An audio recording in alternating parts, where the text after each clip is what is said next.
সংক্ষেপে বর্তমান প্রজন্মের কিছু ভয়ঙ্কর দিক। বর্তমান এই প্রজন্মকে ঘিরে রয়েছে শেষ জামানার এক বিস্ময়কর ছোঁয়া, যেখানে সুস্থভাবে বেড়ে ওঠা, নিরাপদ জীবন যাপন করা কিংবা আর্থিক উন্নতি সাধন করা থেকে শুরু করে অনেক কিছুই হয়ে উঠেছে তুলনামূলক কঠিন। প্রথমত, অস্বাস্থ্যকর আবহাওয়া। বর্তমান প্রজন্মে অস্বাস্থ্যকর আবহাওয়ার কারণে সুস্থ জীবন যাপন করাটাই যেন দায় হয়ে গেছে, অথচ এই অস্বাস্থ্যকর আবহাওয়াকে স্বাস্থ্যকর আবহাওয়াতে রূপান্তর করার মতো নেই কোন সাধারণ উপায়। কেবল রহস্যময় শক্তি এটি নিয়ন্ত্রণ করতে পারে। কারণ এই সমস্যার সাথে আরও হাজারো সমস্যার একটি সক্রিয় লিঙ্ক বিদ্যমান রয়েছে বর্তমানে। আর এই সমস্যা সমাধান করতে গেলে আরও হাজারো সমস্যা বের হয়ে আসবে।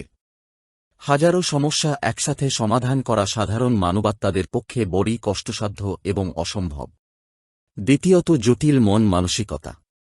বর্তমান মানবাত্মাদের মন মানসিকতাই বদলে দিচ্ছে সমাজ, অনুপ্রাণিত করছে ইতিবাচক অথবা নেতিবাচক কর্মে।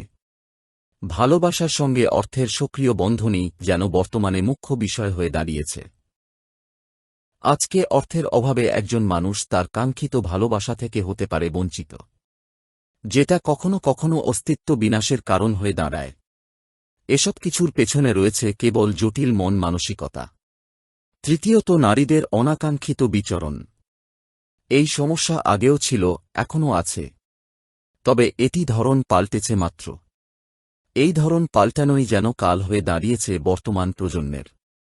কুরুচিপূর্ণ ও নৈতিকতা বিবর্জিত মন মানসিকতা ধারণকারী অনেক নারী বর্তমানে নিজেদেরকে সামাজিক যোগাযোগ মাধ্যমগুলোতে যেন সকলের কাছে পণ্যের মতো বিক্রি করছে, এবং এদেরকে দেখে অসংখ্য পুরুষের জীবনে নেমে এসেছে এক ভয়ঙ্কর বিপর্যয়। চতুর্থত, পারিবারিক অশান্তি। এটি নতুন কোন সমস্যা নয়, তবে এটির ধরন পাল্টানোতে বর্তমান প্রজন্মে নেমে এসেছে বিপর্যয়। অথচ একটি পরিবারই সঠিক ও সুস্থ জীবন যাপনের জন্য একমাত্র চাবিকাঠি হিসেবে কাজ করতে পারে।